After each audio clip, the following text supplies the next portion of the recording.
Matalinong bata si Enzo. Siya ang nag-iisang anak ni na Isay at Zeus. Dahil tricycle driver lang ang amang si Zeus, wala itong kakayahan na pag-aralin siya sa pribadong eskwelahan. Ngunit dahil sa angking talino ni Enzo, sipag at dedikasyon, nag-apply siya ng scholarship sa isang sikat na private school sa kanilang bayan. Laking tuwa niya nang malamang nakapasa siya at maaari na siyang mag-enroll dito bilang grade 7. Ito rin ang una niyang taon sa junior high school. Ngunit paano hahadlangan ng katayuan niya sa buhay ang kanyang pangarap na makapagtapos ng pag-aaral kung napapalibutan siya sa kanyang bagong eskwelahan ng mga mapanuring mata ng mga kaklasing nagmula sa mayayamang angkan. Kasabay din ito ang hindi maitagong mainit na dugo sa kanya ng sarili niyang math teacher na pati ang mga isinusuot niyang lumang uniforme at sirang sapatos ay hindi rin nakakaligtas sa mga mata nito. Dahil nga lang ba ito sa kahirapan niya sa buhay o may iba pang dahilan sa likod nito? Paano patutunayan ni Enzo na hindi sa kanyang kodigong nahuli ng guro at ano ang kahihinatnan ng kanyang kinabukasan kung nakaabot na sa may-ari ng eskwelahan ang lahat ng nangyari? Narito na naman po ang inyong lingkod na si Mr. Hope at samahan niyo kong muli sa paghahatid ng mga pambihirang kwentong buhay. Mainit at maalinsangan ang panahon sa bayan ng San Carlos. Paparating na kasi ang panahon ng tag-init. At para naman sa mga estudyanteng katulad ni Enzo, magandang senyales ito dahil paparating na rin ang bakasyon. Gaya niya, masaya rin ang ibang mag-aaral sa Magsino Liwanag Public School, lalo pat nalalapit na rin ang kanilang graduation day. Excuse me po, ma'am. Pwede po ba akong makahingi ng pointers to review para sa exam? Bala ko po sanang mag-aral mamaya pag uwi. Wika ni Enzo sa kanyang guro. Matalino si Enzo. Siya ang hihirangin bilang valedictorian ng kanilang batch ngayong taon at malayo rin ang pagitan ng general weighted average niya sa ibang honor students. Kahit palaging kulang sa mga gamit, nagagawan niya pa rin ang paraan upang makapag-aral at masagot ng tama ang lahat ng katanungan, mapa-quiz, recitation, o exam pa yan. Nako, hindi mo na kailangan yon. Ang tali-talino mo na kaya. Tsaka kahit hindi ka mag-aral, ikaw naman na ang valedictorian. Sagot naman ng advisor niyang si Ma'am Sheena. Hindi naman po ibig sabihin nun magiging kampante na ako at di ko na po pagbubutihin. Ang totoo po niyan, dapat po mas galingan ko pa dahil huling taong ko na po ito sa grade school.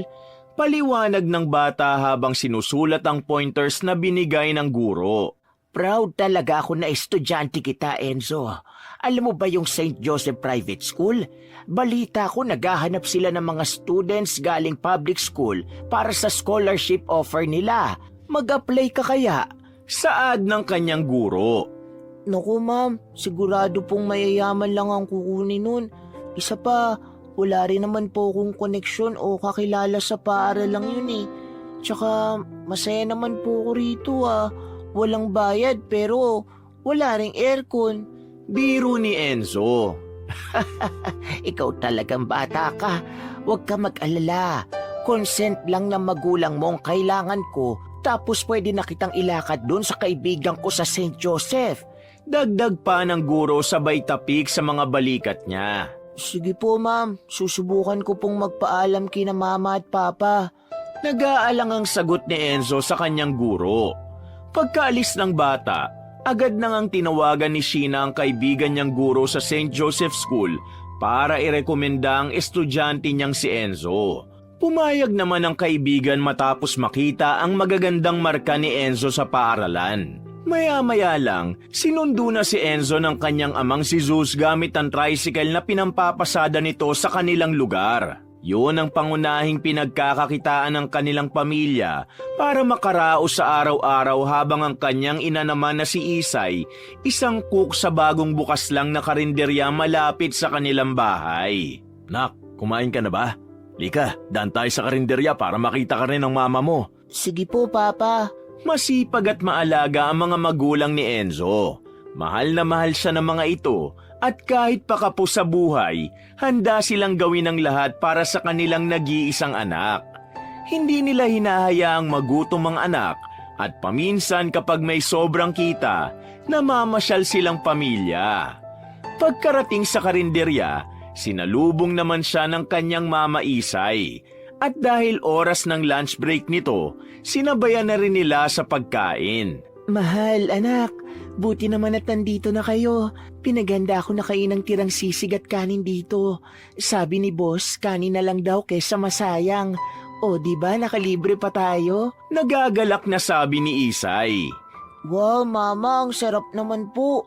Sana marami pang ganito yung makain ko sa bakasyon. Natutuwang sabi ni Enzo habang nilalasap ang tirang sisig na inihain ng ina. Simple lang ang buhay nila. Maliit man ang pamilya, punong-puno naman sila ng pagmamahalan. Kontento sila sa kung anong ipinagkaloob ng Diyos basta't may nakakain sa araw-araw at magkakasama.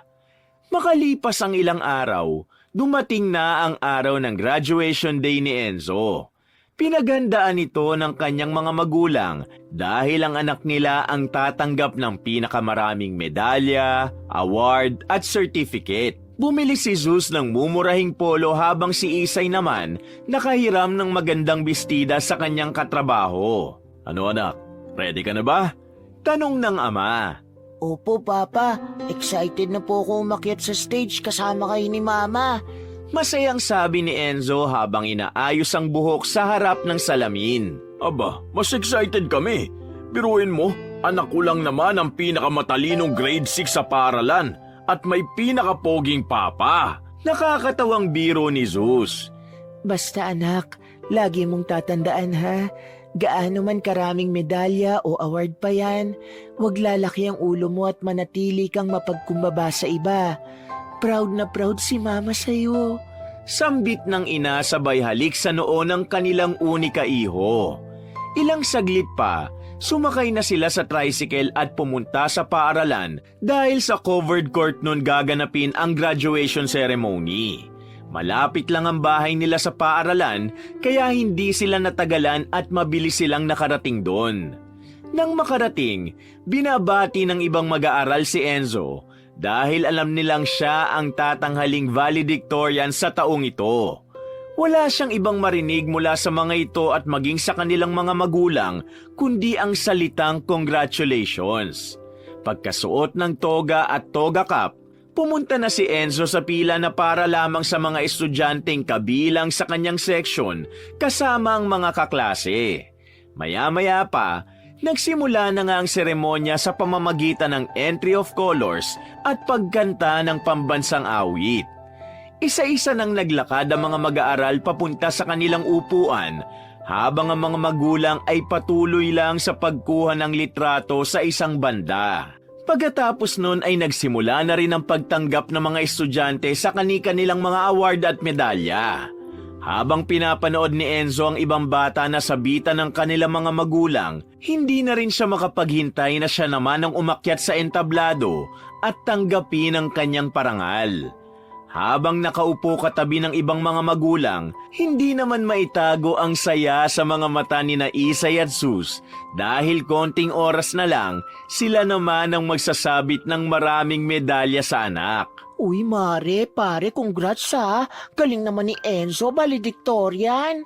Wika ng isa nilang babaeng kapitbahay. Ay, salamat, Mare. Congrats din sa anak mo.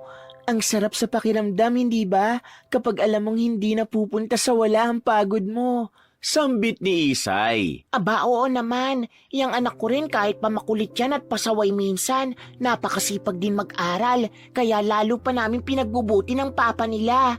Sagot ng kausap. Maya-maya pa, dumating na nga ang sandaling pinakahihintay ni Enzo at ng mga magulang niya dahil aakyat na siya sa stage para tumanggap ng parangal. Bempin Lorenzo B.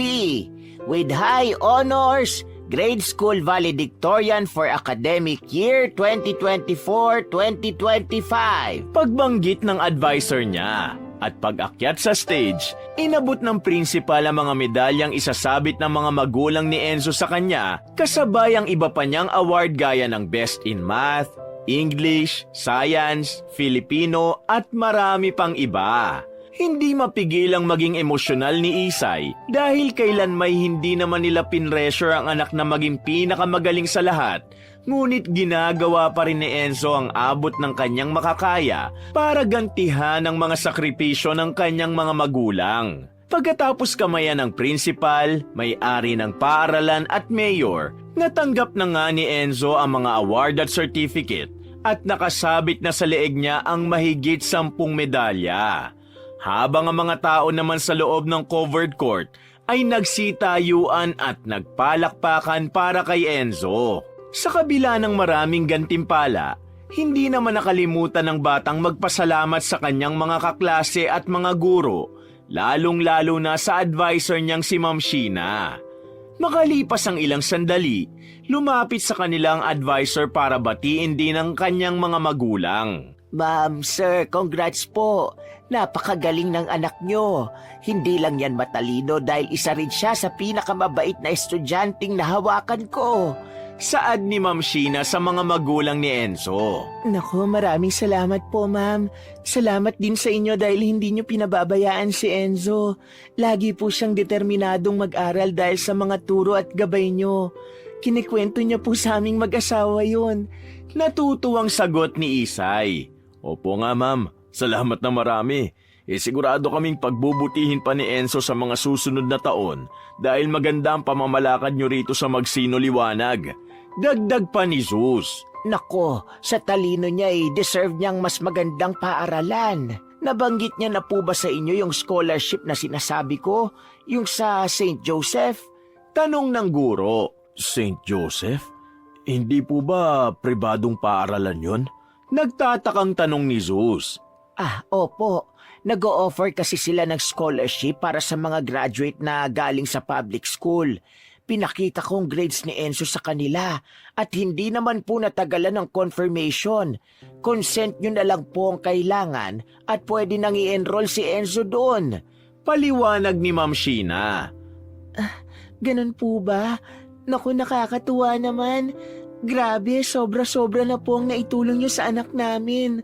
Hindi na namin alam kung paano pa makakabawi.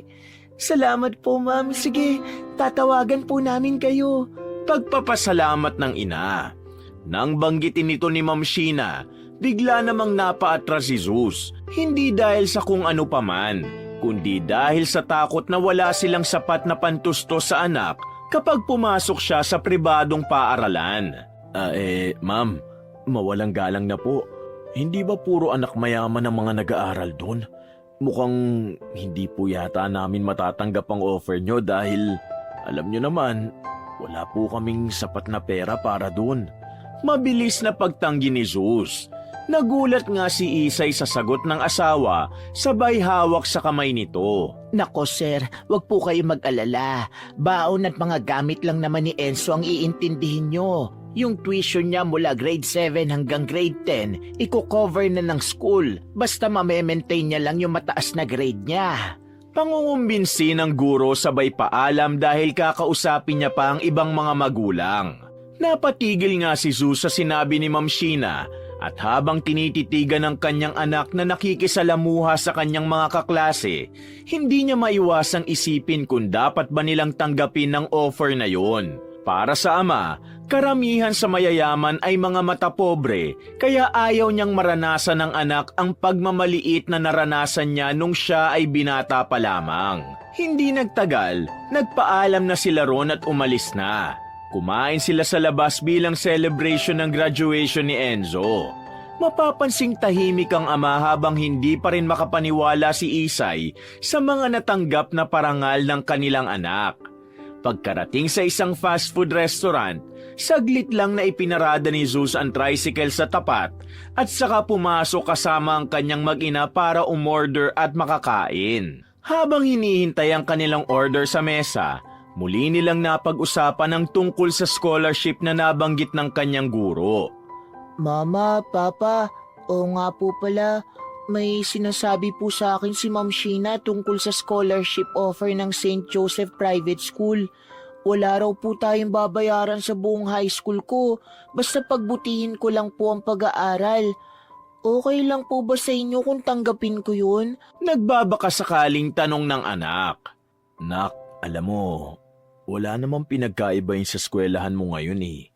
Maganda naman sa magsinoliwanag, hindi ba? Tsaka bakit kailangan mo pang lumipat marami ka ng kaibigan sa paaralan mo ngayon. Tsaka dun sa St. Joseph ba yun? Mahal dun. Alam mo naman, maliit lang ang kita ni mama at papa. Baka kutsain ka lang ng mga bata dun dahil sila mayaman at tayo hindi. Hindi ko yata kaya yun. Mariing sagot ng ama. Hindi naman mapagkaila ang pag-aalala ni Isay nang makita ang pagkadismaya sa mga mata ni Enzo. Pero huwag ka mag-alala anak. Pag-uusapan na lang muna namin ng papa mo at sa ngayon, enjoyin mo muna ang bakasyon mo dahil matagal-tagal pa naman ang susunod na pasukan. Kontra ni Isay sa nasabi ng asawa kaya bumalik ang dating sigla ni Enzo. Basta, ngayon pa lang ayaw na kitang paasahin anak. Kaya sana maintindihan mo kung saan nanggagaling si Papa. Dagdag pa ni Zeus. Para sa kanya, kontento na sila sa paaralan na pinapasukan ni Enzo at taliwas naman ito kay Isay dahil marami siyang pangarap para sa kanilang anak. Malungkot man si Enzo, malawak naman ang kanyang pangunawa kaya naintindihan niya rin ang kanyang ama. Ilang sandali pa, dumating na ang kanilang order at nagsimula ng magsalo-salo ang pamilya. Paglipas ng isang oras, natapos na rin silang kumain at nagpasya ng umuwi na upang makapagpahinga. Kinabukasan, muling bumalik si Enzo sa magsinoliwanag upang kausapin ang kanyang dating advisor na si Ma'am Sheena. O anak, anong sadya mo at nandito ka ulit? Tanong ng guro. Ma'am, nandito po ako para sabihin po sana sa inyo na hindi po pumayag si Papa na lumipat ako sa St. Joseph. Wala rin po kasi kaming pera at ayoko naman pong mahirapan sila mama. Sigurado naman po kung marami pang estudyante ang matutulungan ng scholarship program nila. Salamat po ulit, ma'am. Nakangiting sabi ni Enzo. Sigurado ka ba?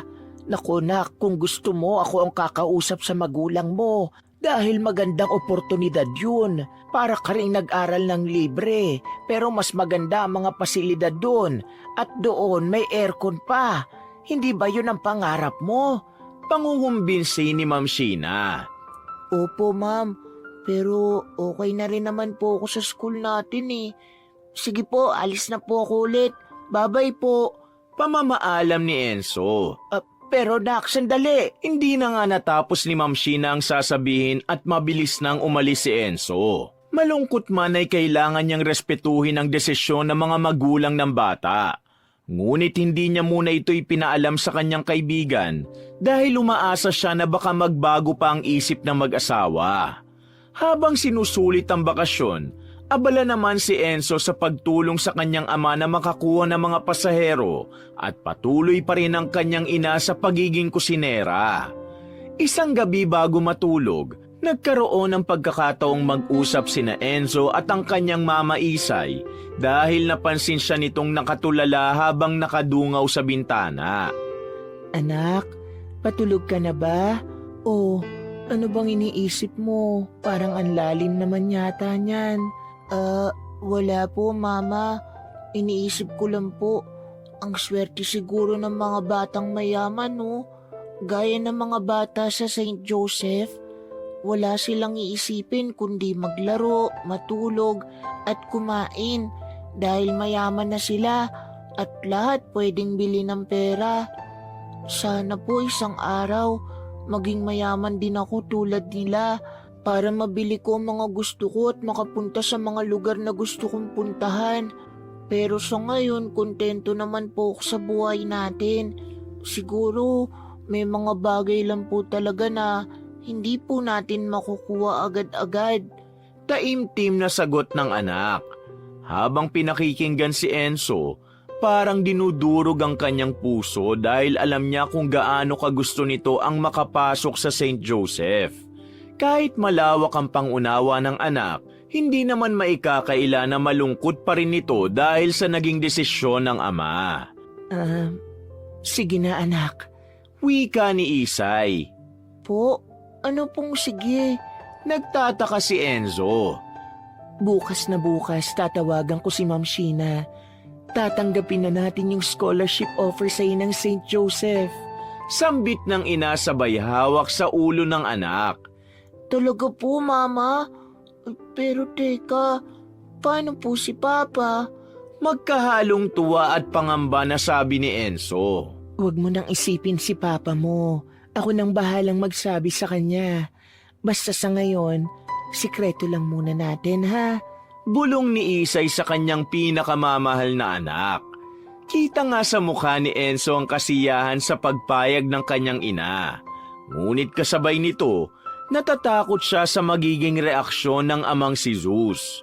Kinabukasan, agad namang tinawagan ni Isay si Ma'am Sheena para sabihing tinatanggap na nila ang scholarship program. Laking tuwa naman ng guro dahil napapayag niya ang mga magulang na mailipat si Enzo sa mas magandang paaralan. Makalipas ang ilang araw, habang nasa karinderya ay naikwento ni Isay ang paglipat ng anak sa St. Joseph at nagbabaka sakali siya sa boss kung pwedeng mahingi ang dating uniforme ng anak nito na dati ring nag-aral sa pribadong paaralan. Pumayag naman ang boss at nangakong ipadadala ito sa kasambahay sa kanilang tahanan. Kinaumagahan, mahimbing pa ang tulog ni Isay at Enzo sa kama, habang si Zeus naman ay naghahanda para mamasada nang biglang may kumatok sa kanilang pintuan. Sino yan? Hello po. Ako po yung kasambahay ni Boss Ogie sa karinderya. Pinapadala niya kasi to dahil hiningi raw ni Isay sa kanya. Pagkaabot ng supot, umalis na agad ang kasambahay at sinilip naman ni Zeus kung ano ang laman. Laking gulat niya nang makita ang isang uniforme na may logo ng St. Joseph School sa bulsa sa gawing kanan nito. Agad naman siyang nagtungo sa kwarto nilang mag-asawa para kumpirmahin ang hinala. Isay, anong ibig sabihin nito ha? May dapat ba akong malaman? Medyo inis na sabi ni Zeus. Biglang nagising ang diwa ni Isay nang makitang hawak ng asawa ang uniforme na hiningi niya mula sa boss. Ano to? Pumayag kang papasok si Enzo sa St. Joseph nang wala man lang pasabi sa akin? At mukhang wala ka pa nga yatang balak sabihin eh. Sambit ng asawa. Zeus, makinig ka muna. Yung oportunidad nang lumalapit sa atin. Tatanggi pa ba tayo? At isa pa, tama naman yung guro ni Enzo eh. Baon at ibang gamit lang ang gagastusin natin. Tsaka masipag namang mag-aral ang anak mo. Pagbigyan na natin siya. Paliwanag ni Isay. Paano kung tuksuin siya doon at pagtawanan? Hindi mo naiintindihan eh. Hindi natin kauri yung mga magulang ng mga bata doon. Matapobre sila at kakayang-kayanin lang ang anak mo. Hindi ko maaatim kapag nalaman kong inaapi nila si Enzo dahil lang naghihirap tayo. Sigaw ng ama. Mula sa kanyang kwarto ay naririnig ni Enzo ang pagtatalo ng mga magulang habang nakasilip sa maliit na puwang ng pinto. At sa murang edad, nakaramdam siya ng pagkakonsensya dahil kung hindi na sana niya binanggit pa ito sa kanyang ina, hindi na siya nito kukonsintihin at hindi sana ito aawayin ng kanyang Papa Zeus. Mama, Papa, tama na po. Papa, ako pong si Sinyo. Wala naman pong kasalanan si Mama eh. Umiiyak na sabi ni Enzo. Nang makita ni Zeus na umiiyak ang anak, wala na siyang nagawa at umalis na lang kahit pa masama ang kanyang loob.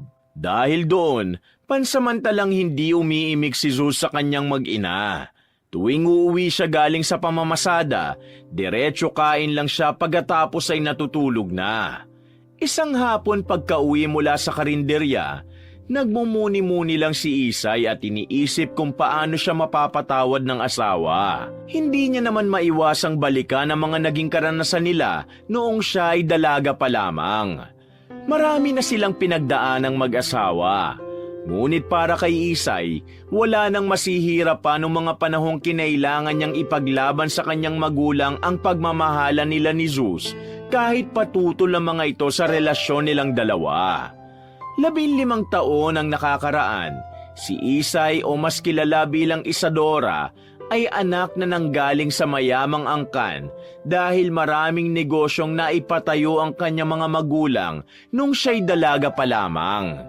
Mahal na mahal siya ng kanyang ama at ina, kaya gusto rin nilang maayos ang mapapangasawa niya dahil nag-iisa lang siyang babae sa pamilya at meron lang siyang isang kapatid na lalaki na mas matanda sa kanya. Si Zeus naman ay isang hamak na pasaway at bulakbol sa kolehiyo, kaya na-kick out sa kanyang pinapasukan. Mula noon, naging tambay na lang siya sa isa sa mga tindahang malapit sa bahay nila Isay hanggang sa nagkakilala nga sila at nagkamabutihan. Pilit mang itinago ang kanilang relasyon, nahuli pa rin sila ng mga magulang ni Isay at pilit silang pinaghihiwalay.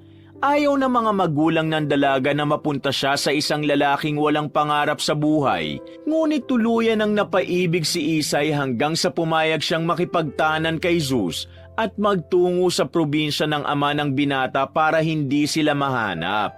At simula noon, hindi na rin kailanman nagpakita pa si Isay sa kanyang mga magulang at kapatid.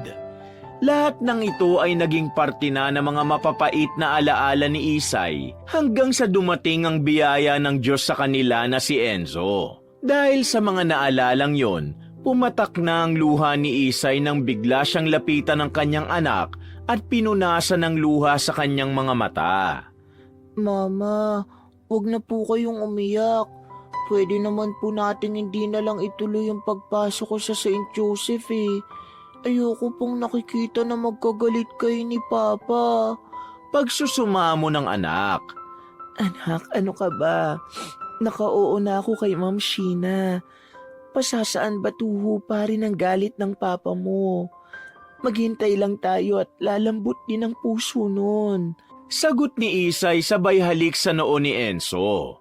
Mahirap man para sa kanilang dalawa, ay ilang araw nilang tiniis ang katahimikan ni Zeus hanggang sa isang umaga, bago umalis para mamasada ay may nakita ang ama na isang kapiranggot na papel sa mesa habang natutulog pa ang mag-ina. Binasa ni Zeus ang nakasulat doon. Papa, sana po wag na po kayong magalit sa amin ni Mama. Malaki na po ako at hindi ko po hahayaang may mga api sa akin dahil yun po ang turo nyo, hindi ba? Sorry po kung sinikreto namin ang pagtanggap sa scholarship. I love you, Papa. Sulat ni Enzo para sa kanyang ama.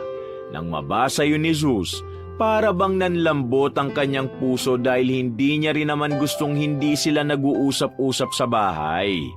Bago umalis ay minabuti niyang gisingin ang anak para kausapin. Enzo, anak, sambit ng ama.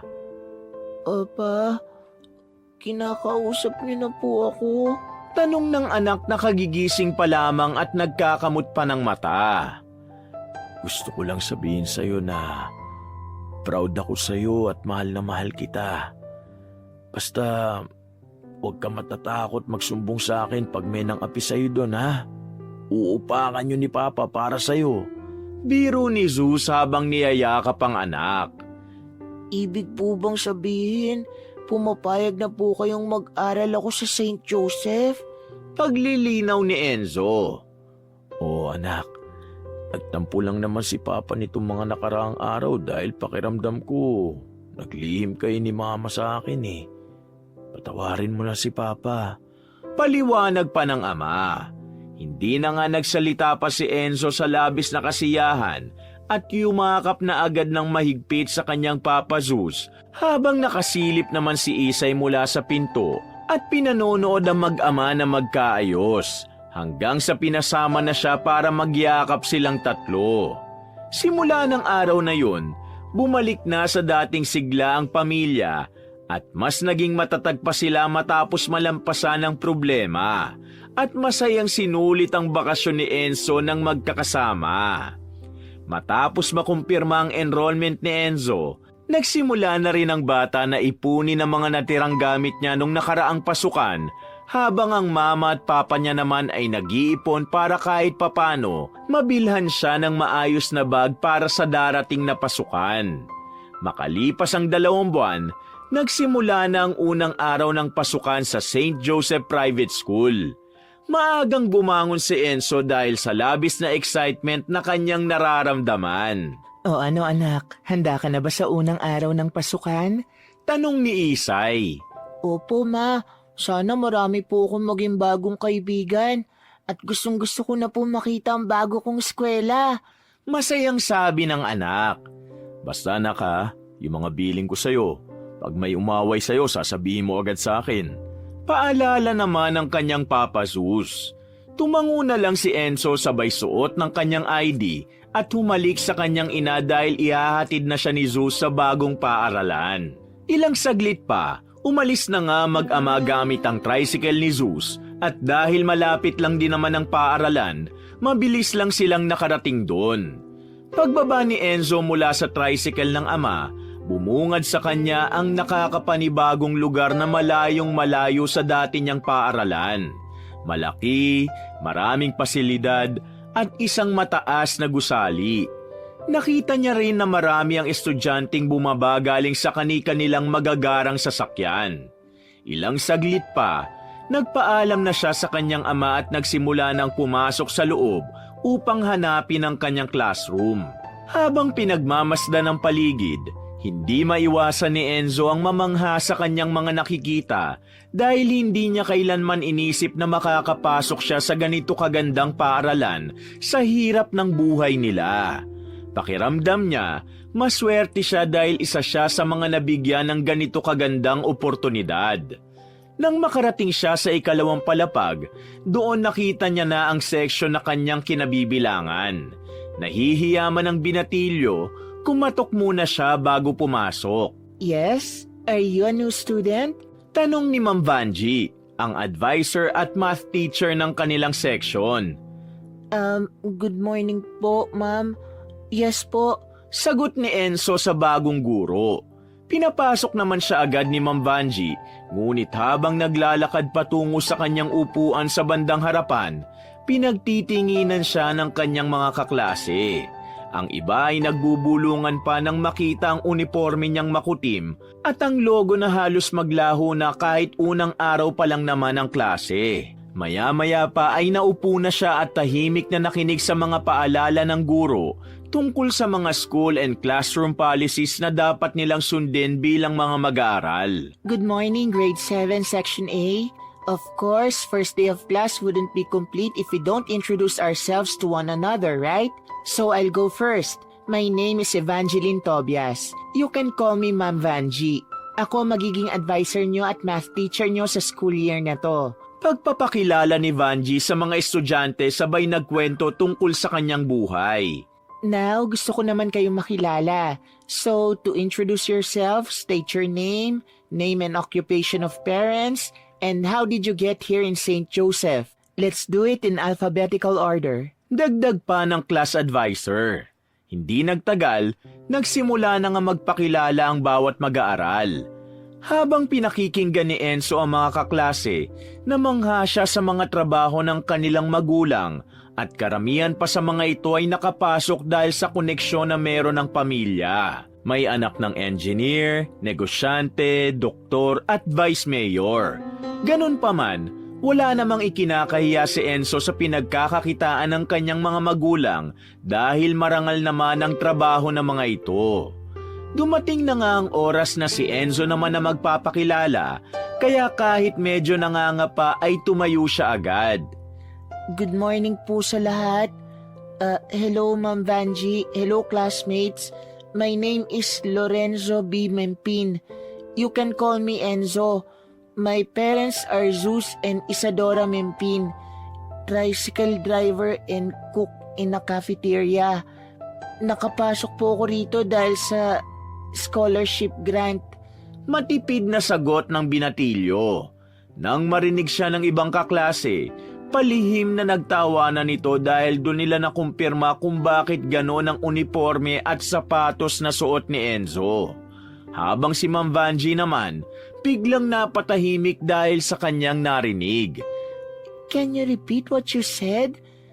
Zeus at? Tanong ng guro. Zeus at Isadora po, ma'am. Yun po ang pangalan ng mama at papa ko. Sagot ni Enzo. Tila ba hindi makapaniwala si Ma'am Vanjie dahil ang mga pangalan na yon ay pamilyar sa kanya. Samantalang pinatahimik naman ng isang estudyante ang kanyang mga kaklase na pinagtatawanan ang kwento ni Enzo. Will you guys stop it? First day of school natin pero nang bubuli na kayo agad. Wika ni Kate, ang kaklaseng babae ni Enzo na anak ng Vice Mayor. Mabuti na lamang ay napasunod ng batang babae ang ibang mag-aaral at saka siya muling naupo sa tabi ni Enzo. Thank you Nagagalak akong makilala ka, Kate. Pagpapasalamat ng binatilyo. Don't worry, I got you. Basta friends na tayo Huwag mo na lang sila pansinin. Ganyan sila kasi walang oras sa mga parents nila para sa kanila. Kwento ng bagong kaibigan. Makalipas ang 2 oras, dumating na ang recess time. Dito mas kinilala pa ni Enzo at Kate ang isa't isa. Tagasan ka nga pala. Minsan punta ka sa village namin, laro tayo doon. Pag-aanyaya ni Kate. Naku, nakakaya naman. Hindi pwedeng pumasok doon kapag hindi ka naman doon nakatira? Baka rangin lang ako ng guard doon sa labas. Pag-aalangan ni Enzo. Ano ka ba? Pwede ka doon dahil si daddy naman na may-ari ng buong village. Basta magsabi ka lang nakilala mo ako at papayagan ka na ng guard na pumasok. Paliwanag ng bagong kaibigan. Salamat, Kate Alam mo, buti na lang tayo magkatabi sa seating arrangement, kaya hindi ako masyadong nahirapan. Yun nga lang, marami pa rin talagang bully kahit hanggang dito, no? Nadidismay ang saad ni Enzo.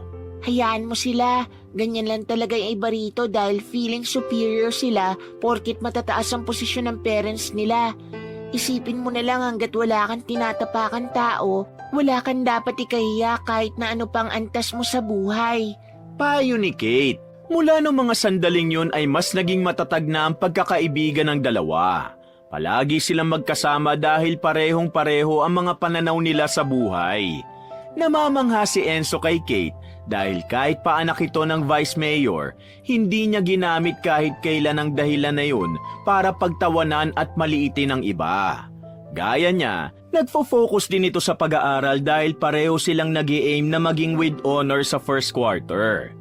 Isang araw pag-uwi ni Enzo mula sa eskwela, saktong nakaluto na ng pananghalian ng kanyang ina, kaya niyaya na siya nito sa hapagkainan. Anak, ipasok mo na yung bag mo at magbihis ka para makakain naman tayo.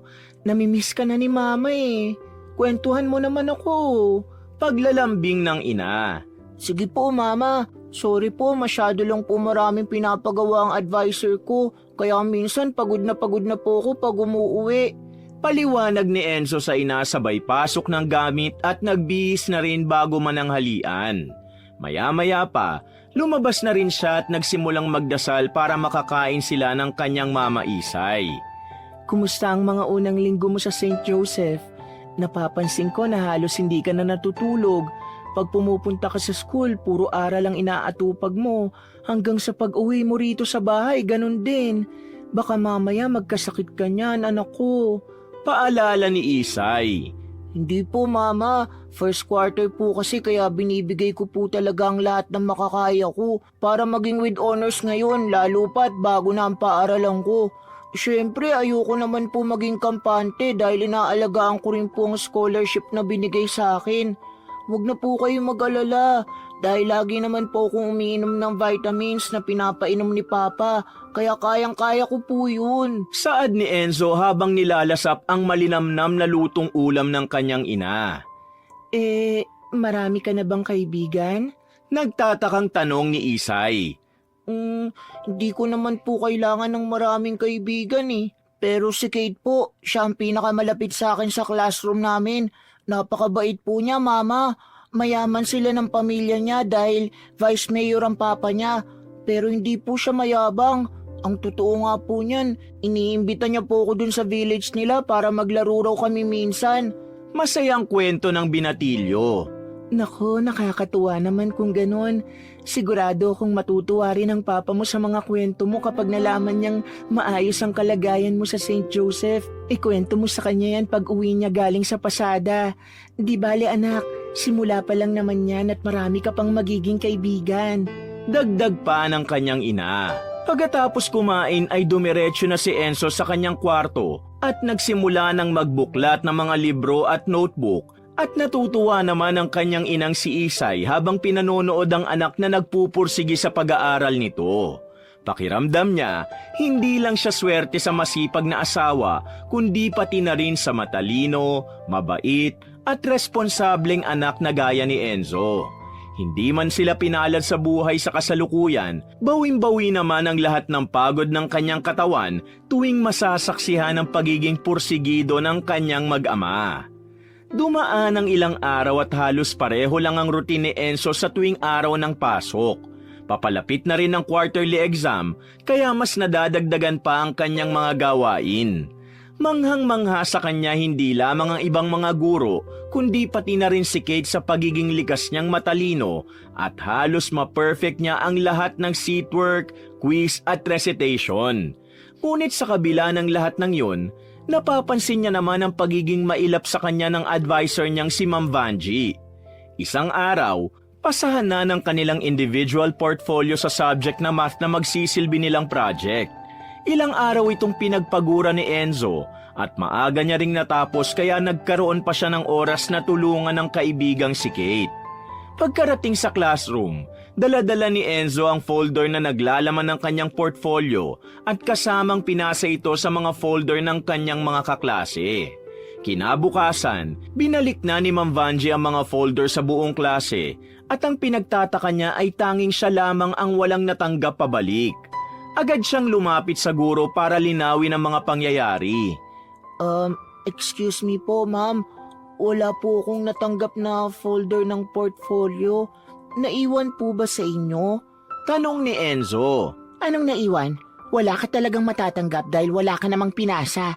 Ibig sabihin, wala ka ring score para sa portfolio. Masungit na sagot ng guro. Po? Pero ma'am, nagpasa po ako kahapon. Kahit itanong niyo pa po yung mga kaklase ko, ako pa nga pong nag-compile ng lahat. Paano po nangyari yun? Naguguluhang tanong ng estudyante. Aba, Mr. Mempin, malay ko. At bakit parang sa tono mo pinagbibintangan mo ko? Sinasabi mo bang hindi ako nagche-check maigi ng mga gawain, ha? Na irresponsableng teacher ako, ganun ba? Galit na sinabi ni Ma'am Vanji. Hindi po, ma'am. Pero ayoko po sanang ma-zero dahil mahalaga po sa akin na makapasok sa with honors. Kung okay lang po, baka pwede po nating i-check sa faculty. Pakiusap ni Enzo sa kanyang advisor. Hindi ka ba nakikinig, ha? Yan na nga lahat yun. Bakit ba napakapasaway mo? Aminin mo na lang kasi na wala kang pinasa at tinamad kang gumawa ng portfolio natin. Wala akong magagawa kung irresponsable ka at di mo chinecheck na maigi ang gawa mo. Pasigaw na sinabi ng guro na narinig naman ng buong Section A at pinagbulungan ng nakayukong si Enzo habang siya ay nasa harapan kausap ang guro. Ilang saglit pa, nagulat ang lahat nang biglang may kumatok sa kanilang classroom. Excuse me po, Ma'am Vanji. Sambit ng isang estudyanteng babae galing sa ibang section. Yes? Nagtatakang sambit ni Vanji. Ma'am, ibabalik lang po sana namin tong folder na nahulog nyo kahapon sa may hallway. Sinubukan po namin kayong habulin kaso hindi na po namin kayo naabutan dahil ang bilis nyo pong maglakad. Kaya naisip po namin na ngayon na lang po ibigay sa inyo. Pagmamagandang loob ng estudyante, sabay abot ng folder na may pangalan ni Enzo. Portfolio ko! Salamat ha! Hinahanap ko kasi talaga yan dahil hindi pa nare-record. Thank you ulit! Nagagalak na sinabi ni Enzo sa nagbalik. Pinagtitinginan na nga ng buong klase si Ma'am Vanji dahil nagawa niyang ipahiya si Enzo kahit pa siya naman ang may kasalanan kung bakit nahulog ang folder ng estudyante sa hallway. Dahil sa kahihiyan, kinuha niya na ang folder mula sa dalagitang kumatok at inilagay ito sa teacher's table. Sa isip-isip ng guro, nakakabwisit ang estudyanteng nagbalik pa kaya napahiya pa siya sa klase. Bago matapos ang schedule ng kanilang subject, muling tinawag ni Ma'am Vanji si Enzo upang ibalik ang portfolio nito na na-record niya na. Pagkakuha ni Enzo, tinignan niya agad kung ano ang markang nakuha niya at nagulat siya nang makitang may -5 na ang kabuuang grade niya na may nakasulat pang late submission at napatingin na lamang sa guro. Hindi maiwasan ni Enzo na madismaya sa kanyang sarili kahit pa alam niyang ginawa niya ang abot ng makakaya upang maipasa sa tamang oras ang project. Pagdating ng recess, napansin ni Kate na tahimik lang ang kaibigan at tila malungkot ito. Hinala niya ay tungkol pa rin yun sa gradong nakuha ni Enzo sa math. Enzo, wag ka nang malungkot. Mataas pa rin naman ang score mo eh. Hayaan mo, pwede ka pa namang bumawi sa iba tsaka perfect mo naman ang mga seatwork at quizzes eh. Kaya sigurado akong pasok ka pa rin sa with honors niyan. Pagpapalakas niya ng loob sa nalulungkot na kaibigan. Pero Kate, project pa rin yun at malaki ang hatak nun sa kabuuang average ko ngayong quarter. Sa totoo lang, hindi ko talaga lubos maintindihan si Ma'am Vanji eh. Dahil hindi ko naman kasalanang nahulog niya yung folder ko, di ba? Minsan kahit ayaw kong isipin, pakiramdam ko may lihim siyang sama ng loob sa akin. Napapansin ko sa ating lahat, ako lang ang madalas niyang utusan at pahirapan. Hindi naman ako nagre-reklamo, pero ang hirap lang dahil baka maging rason pa yun ang pagbaba ng grades ko. Nalulungkot na sabi ni Enzo. Dahil sa nangyari, mas naging maingat na siya sa tuwing nagpapasa ng mga requirements kahit sa iba pang subject. Sinisiguro niyang nasa unahan ng kanyang papel at mabilis makita ng kanyang mga guro. Paglipas ng ilang araw, dumating na ang kanilang first quarter exam at mas lalo pang napamangha ni Enzo ang mga guro dahil siya ang may pinakamataas sa buong klase sa lahat ng subjects nila. Dito rin ay mas lalo pang uminit ang dugo sa kanya ng advisor niyang si Ma'am Vanji. Minsan sa faculty room, habang nag-aayos na ang lahat ng mga guro ng kanilang gamit, napansin ni Sir Nicolay Crisostomo ang hindi maipintang mukha ng kaibigan at kapwa guro na si Vanji. Sisi, mukhang wala ka sa mood ngayon ah. Bati nito sa kaibigan kasabay ng pagtapik nito sa balikat. Paano ba namang hindi? Kahit ano yatang gawin ko, sadyang maswerte yung si Mempin. Mahina ngunit nagmamaktol na sagot ni Ma'am Vanji sa kaibigan na kilala rin bilang si Sir Nicky. Sinong Mempin? Si Enzo ba? Yung advisory class mo? Nagtatakang tanong nito. Sino pa nga ba? Sila lang naman ang ama niya ang may ganong apelyido sa mundo. Pasinghal na tugon ng dalagang guro. Ay, teka. Bakit naman pati ang pudra ng estudyante nadamay agad sa usapan? Tsaka okay naman yung si Enzo. Matalinong bata at responsable. Scholar nga siya, di ba? Pinagtanggol ni Sir Nicky ang estudyante. Kung ayaw mong uminit lalo ang ulo ko, huwag mo na ipinagtatanggol yun ha? Pabagsak pang ibinaba ang mga hawak na folder sa mesa, sabay upo ni Ma'am Vanji bago tinuloy ang sasabihin. Yung tatay ni Enzo, si Zeus, hindi ko pa ba nabanggit sa'yo? Si Zeus? As in si Zeus na, OMG! Si Zeus na cheater mong ex-jowa na pinagpalit ka sa iba? Hindi makapaniwalang tanong ni Sir Nicky. Oo, kaya nga ba nung una pa lang, hindi na talaga maganda ang dating sa akin ng Enzo. Lalo na nung nagpakilala sila sa klase. Doon ko nalaman yung pangalan ng nanay at tatay niya. Pag-check ko sa record, tama nga. Wala namang ibang Zeus Mempin dito sa probinsya natin. Hay! Dire-diretsyong pagkumpirma ni Ma'am Vanji sa kaibigan. Teka, kahit pa anak siya ni Zeus, di naman natin confirm kung yung nanay ni Enzo ang dahilan kung bakit kanya iniwan, di ba? Parang unfair naman yung sa baget, Sisi. Kahit na, wala akong pake kung nanay ba niyang dahilan o hindi. Basta ang alam ko nun, pinagpalit niya ako sa mayaman. Sa pagkakaalam ko, kaya scholar si Enzo kasi tricycle driver ang tatay niya at cook lang ang mother niya. So malamang ibang babae ang dahilan. Kaya mahirap lang sila, girl. Basta, anak pa rin siya ng manluloko. Remember, hindi magbubunga ng manggang santol. Kaya pareho lang sila ng tatay niya. Kahit sino pang nanay niya, wala akong pakialam. Tsaka bakit pa parang kinakampihan mo pa yon? Dati sabi mo sa akin, kakalimutan mo ang pagiging bading mo pag nakita mo ulit yun dahil nga niloko ako. Diba nga, halos sampalin mo ako na magkabila, magising lang ako sa pagkahibang, kakaintay na bumalik siya sa akin. Buwisit na salaysay ni Miss Vanji. Ay, sinabi ko ba yun? Sa bagay, paano ba namang hindi? Halos lumuwa ng mata mo noon, kakaiyak mula nung iwang kanya. Di bale, igaganti na lang kita ngayon. Siyempre, mas mahalaga ka sa akin, no, kesa dun sa bagets. Malay ko ba sa kanya, now ko lang din naman siya nakilala.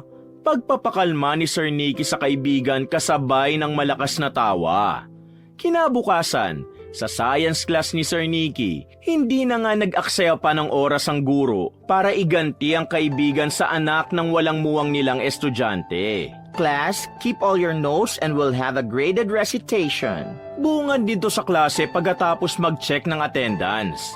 Naguguluhan man ang mga mag-aaral, wala silang magawa kundi magsenyasan at magbulungan dahil wala namang nabanggit ang guro nung nakaraan na magkakaroon sila ng recitation ng araw na yon. Mempien! Malakas na pagtawag nito kay Enzo. Po, sir? Agad siyang sumagot sabay tayo. Can you discuss further the life cycle of a frog? Tanong nito sa estudyante na ikinagulat din ng lahat.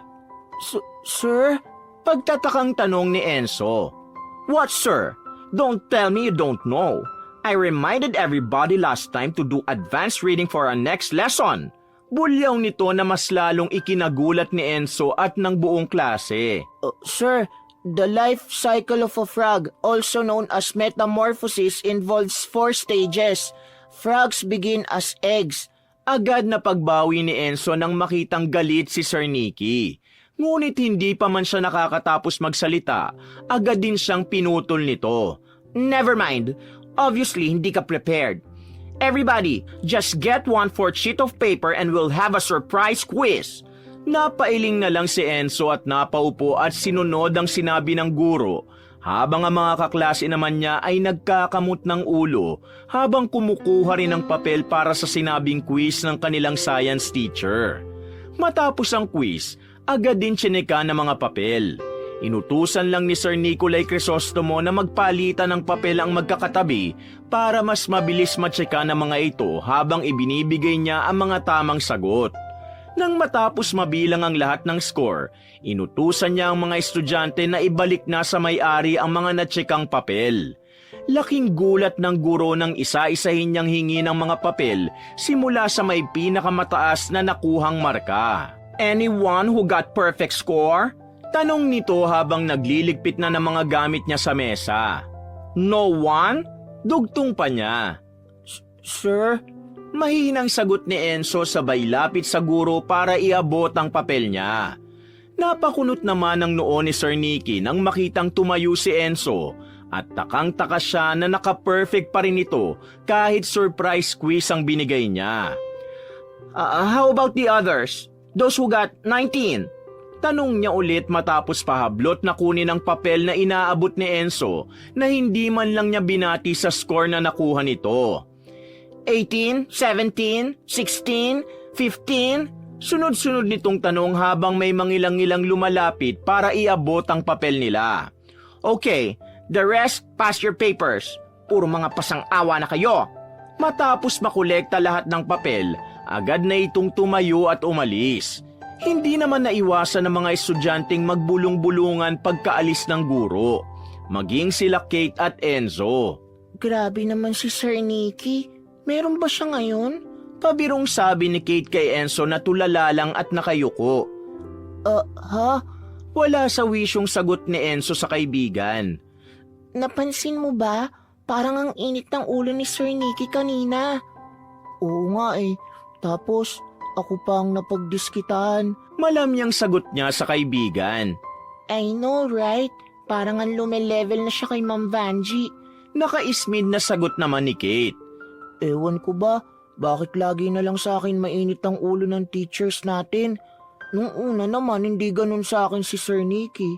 Dismayadong tugon ng binatilyo. Pero iba ka rin.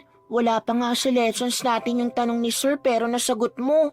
Tapos perfect ka pa sa surprise quiz natin. Grabe ka, ang talino mo talaga. Bilib na pagpuri nito sa kanya. Hindi naman, nagkataon lang na alam ko talaga yun. Tsaka pag may oras kasi, nag-a-advance reading talaga ako kahit hindi sabihin ng mga teacher natin. Wala naman ako ibang libangan sa bahay. Paliwanag naman niya. Sa bagay. Pagtatapos naman ng kaibigan. Samantala, Sa koridor habang naglalakad ang magkaibigang sina Vanji at Nikki, patuloy ang usapan nila tungkol sa anak ng dating boyfriend ni Vanji. Sisi, alam mo ba kanina? Nagpa-recitation ako sa klase. Si Mempin ang unang tinawag ko. Bungad ni Sir Nicky sa kaibigan. Oh, kumusta? Nakasagot naman ba? Mataray na sagot ni Vanji. Ay, naloka ako. Oo. Imagine yung tanong ko, hindi pa namin napag-aaralan. As in random. My God! Muntik pa ako mapahiya kasi magdidire-diretso na naman siya. So kinat ko na lang. Sabi ko magbibigay na lang ako ng surprise quiz. Dire-diretsong kwento ng science teacher. Kaya lang, dito ako mas na-lost. Naka-perfect pa nga ang Mempin. At take note, Sisi ha, siya lang ang naka-perfect. May lahi yatang wizard ang batang yun. Ang hirap pahirapan. Matawa-tawa pa nitong dugtong. Ewan ko ba sa nagmana ng katalinuhan yun? Sa totoo lang, ampaw naman ang utak nun ni Zeus kahit nung mag-boyfriend pa kami. Panlalait pa ni Vanji. Oh well, sabi nga nila, ang intelligence daw na mamana sa nanay. Galing yan sa genes ng babae, girl. Walang duda. Ay, sorry. Bigla ring natigilan si Nikki sa mga sinasabi ng mapansing naiinis ang kaibigan sa kanyang paliwanag. Wala akong pake. I'm sure pareho lang sila ng asawa niyang ampawang utak. Hindi naman nila yung gagawin sa akin kung nag-iisip sila ng tama noon, no? Puno ng hinanakit na sambit ni Vanji. Sa totoo lang, kung pwede ko nga lang dayain ang grades niyan para bumagsak eh. Kasi iritang-irita ako tuwing nakikita ko, lalo na pag binabanggit ko pa ang pangalan. Dugtong pa nito. No, Vanji. Alam mong hindi mo pwedeng gawin yan. Remember, naka-encode lahat sa portal ang grades sa mga bagets at may access din ang bawat subject coordinators natin dyan. Sasabit ka dyan, Sisi. Kaya it's a big no. Babala naman ni Nikki sa kaibigan. Oo naman, alam ko yan. Siyempre hindi ko naman isusugal yung profesyon ko, no? Para lang makaganti sa nanakit sa akin dati. Malas lang ng anak niya dahil siyang magiging pambayad ng mga magulang niya sa kasalanan nila sa akin noon. Ayan, ganyan. Dapat alam mo pa rin ang boundaries mo. Sa galit mo kasi kitang-kita sa aura mo na lintik lang, walang ganti na drama mo. Minsan ako nang scared para sa iyo eh. Dahil baka kung saan kadali ng ganyang bitterness mo. Babala naman ni Nikki kay Vanji. Napailing na lang si Vanji sa narinig dahil alam niya sa sariling tama ang sinasabi ni Nikki. Kaya tumahimik na lang siya at binilisan ang lakad. Alam niya sa sariling maaari niyang ikapahamak ang labis na pagkainis kung paiiralin niya ito dahil sa kasalanan sa kanya ng ama ng kanyang estudyante. Ilang araw pa ang lumipas at napatunayan nga ni Enzo na maging si Sir Nicky ay mainit na rin ang pakikitungo sa kanya. Nawala na ang dati nitong pagkagiliw sa kanya, lalo noong mga unang araw ng kanilang klase. Noon madalas pa siyang purihin nito dahil isa siya sa madalas nakakasagot tuwing may recitation. Ngunit ngayon, kahit tama ang sagot niya, sa recitation man o sa exam, pakiramdam niya ay hindi ito bumibilib at sa halip ay parang pinagdududahan pa siya. Habang inilalabas niya ang baon sa kantin, inilapag naman ni Kate ang tray ng pagkain na kabibili lang. Oh, sa'yo na tong isang pork chop. Sambit ni Kate, sabay lapag ng tinusok na karne sa takip ng baonan ni Enzo na nakatihaya sa harap nila. Uy, wag na. Ayos na ako dito sa tinapang baon ko. Sa'yo na yan.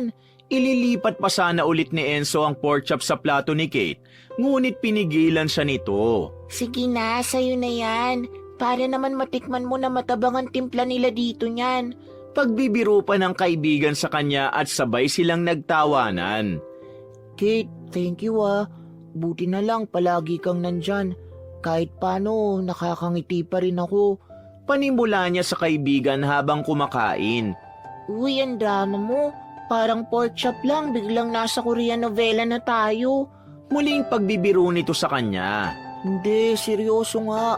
Napansin mo ba kanina?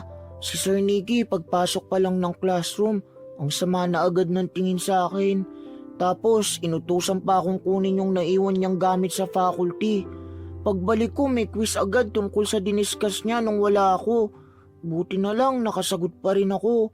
Mahabang litanya ni Enzo. Oo nga, napansin ko rin yun kanina. Parang ang sinadya niya eh. Kasi bukod dun sa pinakuha ka na nga niya ng gamit, inutusan ka pang ibigay yun kay Ma'am Vanjie sa kabilang building. Malamang matatagalan ka talagang bumalik. Nagtatakang sagot ni Kate sa kaibigan. Tingin mo sinadya niya yun? Pero bakit naman? Hindi ko nga rin gets eh. Kasi pag yung mga classmate naman natin ang hindi makasagot sa recitation, hindi naman niya pinapagalitan. Sinasabihan lang niya na study next time. Pero pag ikaw, parang iba talaga sila ni Ma'am Vanjie sa'yo. Napansin ko nga rin yan eh. Ako, kahit nakaka-perfect score at nakakapagpasa naman ako ng homework at requirements, palagi pa rin silang may nasasabi sa akin. Kaya talagang mas pinagbubuti ko ang pag-aaral ko eh, para wala silang maging dahilan para ibagsak ako. Malungkot na sagot pa ni Enzo. Ay, tama ka dyan. Kasi feeling ko nga papunta na sila dun eh. Yung tipong gusto ka nila ibagsak, pero hindi lang nila magawa kasi nag-e-excel ka talaga sa klase. Kaya tama yan, pagbutihin mo palalo. Pagtatapos ni Kate at itinuloy na nila ang pagkain. Kinahapunan, paglabas ni Enzo ng gate sa kanilang eskwelahan, tiyempo namang may ibinabang pasahero ang kanyang amang si Zeus kaya nakita siya nito. Anak, tawag nito sa kanya. Halika na, uwian niyo na ba? Dugtong pa ng kanyang ama. Opo, Papa. Sagot ni Enzo habang papalapit sa ama. Pagtapos magmano ay umupo na siya sa likod ng motor ng ama. Oh, bakit diyan ka pa sumakay? Maaalikabukan ka. Doon ka na sa loob, anak. Pagsita nito sa kanya. Okay lang po ako dito, Papa. Mas masarap po mag-backride eh. Tsaka para po makakuha pa tayo ng pasahero sa daan. Masayang sabi ni Enzo at pinatakbo na nga ni Zeus ang tricycle pa uwi sa kanilang bahay. Pagdating sa bahay, agad namang sinalubong ni Isay si Enzo nang makita niya itong bumababa sa tricycle ng kanyang ama. Nakangiti pa si Isay nang lumapit sa mga ito. Aba, mabuti naman at natsyempohan mo ang papa mo ngayon, Enzo. At least hindi ka na naglakad. Masayang bungad ni Isay habang nagmamano si Enzo sa kanya. Mahal, biyahe pa ako ha. Maaga pa naman eh. Sayang ang kita. Hinatid ko lang si Enzo. O sige na anak, magbihis ka na. Tulungan mo ang mama mo dyan sa bahay ha. Pagmamadaling paalam ni Zeus sa kanyang mag-ina. Sige po, Papa. Ingat po kayo. Salamat po sa paghatid. Sagot naman ni Enzo. Ingat, mahal. Umuwi ka bago maghapunan, ha? Pahabol naman ni Isay. Pagpasok sa bahay ay dumiretso na si Enzo sa kanilang kwarto. Iisa lang ang silid doon dahil maliit lang ang inuupahan nilang bahay. Kaya sumunod si Isay bit-bit ang mga sinamsam niyang sampay upang ilapag sa papag na tinutulugan nilang mag-asawa. Anak, bakit parang malungkot ka yata? Hindi ka ba masaya na hinatid ka ng papa mo pa uwi? Masaya po, Mama. May nahong sagot niya sa kanyang ina. Bakit ganyan ang mukha mo? May masakit pa sa'yo? Teka, baka naman may nangaaway sa'yo sa school mo, ha? Pag-uusisa ni Isay sa kanyang anak. Naku, Mama, wala po. Huwag niyo po akong alalahanin. Siguro, normal lang po ito. Sagot naman ni Enzo. Normal na ano? Yung marami pong ginagawa sa school. Ganito po siguro talaga sa high school. Hindi katulad nung elementary. Palaging sinasabi sa amin kung kailan may quiz o kaya kung magkakaroon ng recitation. Paliwanag pa niya. Oo anak. Naninibago ka lang siguro. Siyempre, yung high school ibang level na yan. Kumbaga, tapos na kayo dun sa pag-aaral ng mga paslit pa talaga. Ngayon kasi, puro na rin kayong mga teenager. Kaya mas inihahanda lang kayo ng teachers nyo sa mas malawak na aspeto ng pag-aaral. Paliwanag ni Isay na walang kaalam-alam sa hirap na pinagdadaanan ng anak sa mga guro nito na personal na rin ang pag-atake sa kanya. Huwag po kayong mag-alala, Mama. Pagbubutihan ko pa po lalo para hindi naman masayang ang scholarship ko. Tsaka sisiguraduhin ko rin po na magiging scholar ulit ako next year para wala na po kayong poproblemahin ni Papa tungkol sa tuition ko. Ay, salamat anak. Hindi mo alam kung gaano kalaking tulong sa amin ang papa mo na baon mo na lang ang iniintindi namin araw-araw. Swerte talaga namin sa'yo. Sambit ni Isay habang nagtutupi ng mga damit. Gustuhin man ni Enzo na ikwento sa kanyang ina ang totoong pinagdaraanan niya sa eskwelahan, lalo na ang napapansin niyang pinag-iinitan siya ng 2 guro, ay pinigilan na lang niya ang kanyang sarili. Ayaw niya nang dagdagan pa ang isipin ng mga magulang, bukod pa sa kilala niya ang kanyang ina na ipagtatanggol siya sa sinumang pakiramdam nito ay nang aargabyado sa kanya. Kaya nang matapos siya, para makaiwas sa marami pang tanong ng ina, nagpaalam na lang siya rito na lalabas para maghanda ng lulutuin ito sa kanilang hapunan. Wala namang imik si Isay at tumangulang sa kanya habang sa isip nito ay nagpapasalamat na nabiyayaan sila ni Zeus ng matalino at masipag na anak. Patuloy na inilihim ni Enzo sa mga magulang, lalo na sa kanyang inang si Isay ang nararanasang hindi maganda sa eskwelahan sa ilalim ng 2 niyang guro. At dahil masipag at kapansin-pansin ang angking talino, hindi maiwasang marami ring naiinggit sa kanyang mga kaklase. At isa na rito si Jay Morata. Kilalang bully si Jay at pasaway. Mas matanda siya ng 1 taon kay Enzo. Ngunit dahil bulakbol at mas marami pa ang absent kesa sa mga araw na pumasok nung nagdaang school year, 3 subject ang ibinagsak nito kaya naging repeater. At ngayon nga, naging kaklase pa siya ni Enzo. Sa mga unang araw pa lang ng kanilang klase, napapansin na ni Jay na angat sa iba si Enzo at halatang hindi siya gusto nito. Paminsan-minsan hinihiritan siya ng pasimple, ngunit mas minabuti na lang ng binatilyong wag pansinin ang mga pangaasar na ginagawa sa kanya nito. Subalit isang araw, pagpasok ni Enzo na basang-basa ang polo dahil malakas ang ulan, muli na naman siyang inasar ng pilyong kaklase. Ito na pala yung basang sisiw natin eh. Hirit ni Jay sa mga kaklase sabay lapit kay Enzo. Uy, kawawa naman. Kita nyo, bakat na yung muscle sa sobrang basa niya. Dagdag pa nito sabay tapik ng malakas sa braso ni Enzo. Excuse lang. Pasintabi niya sa kaklase dahil hindi siya makadaan papunta sa kanyang upuan. Ngunit imbis na tumabi, sinadya pa siyang itulak nito na naging dahilan para mapasubsob siya sa bag ng isa pa nilang kaklase. Ano ba naman yan? Dadaan ka na lang, pinarwisyo mo pa yung bag ni Dayan. Pambubus ka pa ni Jay. Sorry, hindi ko sinasadya. Nanginginig na sabi ni Enzo sa may-ari ng bag nang umiti lang sa kanya at tinulungan pa siyang tumayo. Bilisan mo kasi maglakad. Doon ang upuan mo, hindi dyan, bobo. Dagdag na pangaasar pa ni Jay sabay sipa naman sa likod ng backpack ni Enzo, kaya muli na naman siyang natumba. Ano ba? Napasigaw na si Enzo sabay lingon kay Jay. O bakit? Papalag ka? Ha? Tinulak-tulak pa siya nito. Wala naman akong ginagawa sa'yo ah. Tigilan mo nga ako. Aba, sumasagot ka ba talaga ha? Matapang ka ha? Papalag ka? Papalag yata tong buwisit na to eh. Ayoko ng away, Jay. Sabay talikod ni Enzo at pinagpaga ng sarili bago naupo. Yabang mo ah. May pinagmamalaki ka ba? Dapat kasi hindi ka na dito nag-enroll. Ang baho mo. Di ka bagay dito. Mas maganda pa yung shopping bag ng katulong namin kaysa sa bag mo.